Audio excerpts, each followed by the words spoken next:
Hey everybody, Dr. Dan here, and I just read an interesting article in the Chronicle of Higher Education. That's the Chron for all the hip people.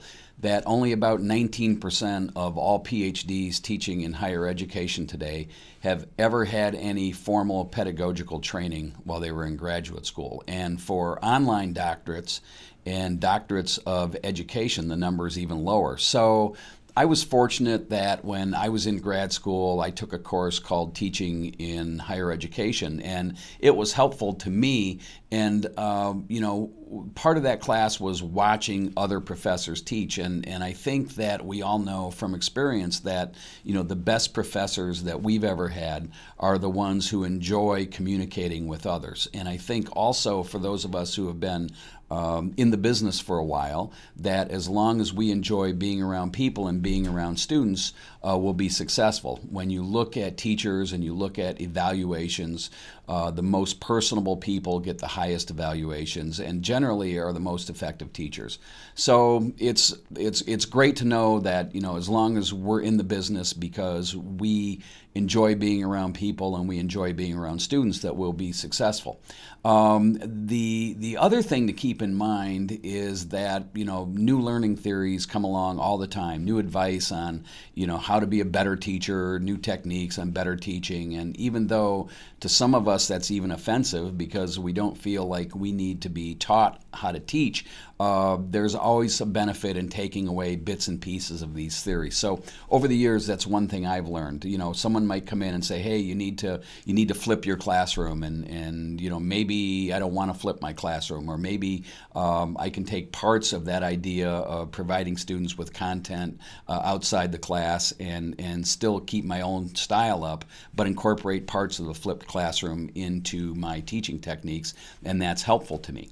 So, there's that part about learning new techniques that we should incorporate to the extent that we can. The other thing that I've learned over the years is that even though I get older every year, my students stay the same age. And to me, that means that I need to be aware of the communication revolution that's taken place. So, it's nothing new. Everyone talks about social media and how it's changed education. And the way I think it's changed education is that it's changed the expectations of the student. In other words, prompt feedback is more important than ever before. So whether we meet students face to face, have office hours where students can come to see us.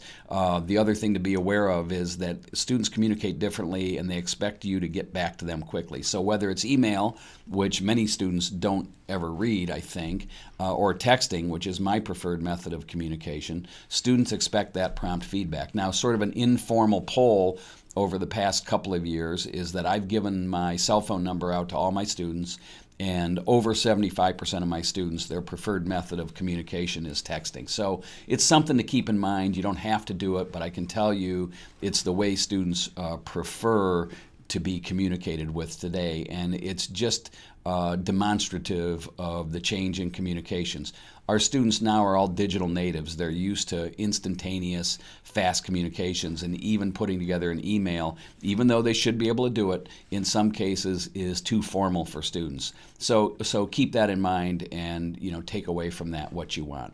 My point is that things have changed, and even though communications have changed, there's some things that are still the same. So my advice for any new teacher that comes along, of course, is to have your act together. So, make sure you're prepared with your assignments, make sure your materials are accessible, and they're accessible online. So, the old days of taking a big stack of PowerPoints in the class and handing them all out, you still might like to do that, especially if you're old school, and you can, but make sure you have that stuff available online as well. Make sure you post all of your learning materials in your course shell, whether you use Canvas or Blackboard or whatever.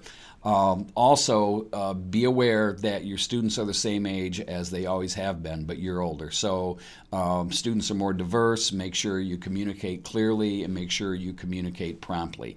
Thirdly, stay open-minded. So new teaching techniques, you might not feel like you can be taught anything new, especially by some newcomer that comes along promising to change the classroom. But at the same time, take away bits and pieces of new teaching techniques whenever you can. I think you'll find them very helpful.